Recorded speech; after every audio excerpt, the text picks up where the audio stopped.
India is an adventurous paradise. You head out for a holiday, which quickly turns into a survival situation. A dream turns into a nightmare. I'm thirsty, I'm tired, I'm hungry, and I'm lost.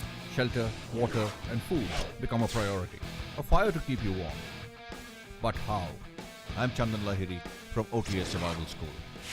I'll give you some tips and show you some tricks to use in a self-reliant situation. Do not think problems can only happen to other people. It can happen to you.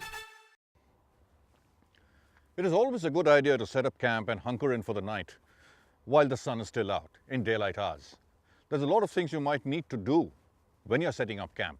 Looking for material to make your shelter, for instance. Walking to a water source to get your drinking water. Setting traps and snares takes time. Building a fire takes time. Everything takes time, and if you can see what you're doing, you'll be much more comfortable and you'll be able to do it far more efficiently. How do you know how much of daylight you have left? Take the guesswork out of the equation. You can predict almost to the minute how long it will be before the sun goes behind the horizon and it becomes dark. Take a look.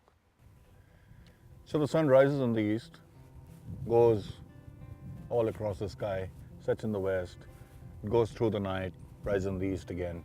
So apparently it travels a 360-degree arc, circle. So if we can design a way by which we can break up these 360 degrees, and those 360 degrees break it up into hours, because okay, for the sun to come back at the same place, it'll be 24 hours before it does the 360 degrees, comes back at the same place. But let's break the 360 degrees into quarters, which means 90 degrees each. So if this is straight, 90 degrees is right above my head. So what I need to do is, like we did, place this aligned to the horizon, place the second fist, the third fist, fourth. With 6 of my fists, I'm at 90 degrees, which means 6 fists of mine are 90 degrees, right? So 90 degrees divided by 6 is 15. So each of my fists is 15 degrees. So 24 fists is 360 degrees, right? So when we see the sun setting, what we do is align the bottom of our fist to the horizon. If it's reaching the top of the sun, we've got 1 hour to go. If there's still space between the top of our fist and the bottom of the sun, lay your second fist on it. The bottom of the sun is touching this location. So you got 1 hour and 3/4, or roughly less than 2 hours. Exactly how much that is, I'll explain it to you. Now before I do that, you asked about your fist. Mine is 1 hour, 15 degrees, very simple.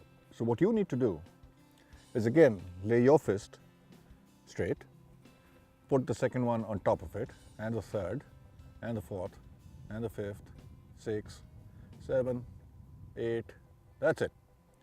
So 8 of your fists are 90 degrees. So 90 degrees by 8 is what, 12 degrees, 13 degrees, somewhere there. So mine is 15, yours is 12. So if mine is 1 hour, yours is about 45 minutes or thereabouts. So if in my fist, we see it's a little less than 2 hours with 1 3/4 of a fist. With yours, it might be 2 fists. And that's one way to tell pretty much accurately when the sun will go behind the horizon. And what we have on our fist is knuckles, and we've got 4 of them. And these correspond to 15 minutes each. So when it is here, when we start calculating from the bottom, that's 0. This is 15, this is 30, this is 45, and this is 60. And the whole thing is 1 hour, which is why when we lay it out to tell the time which will take for the sun to go down, we're taking this as 1 hour. In your case, it's 40 minutes. So even in your case, you need to figure out now how many minutes is each knuckle. It's easy because your fist is 40 minutes, so each knuckle is 10 minutes. So that's one easy way to predict when the sun will go down. It can happen to you. Learn to adapt, improvise, innovate, and overcome. To learn more tips and tricks, visit this site. I'm Chandan Lahiri, and I hope to see you soon at the OTA Survival School. Leave nothing but footprints. Bring back nothing but memories.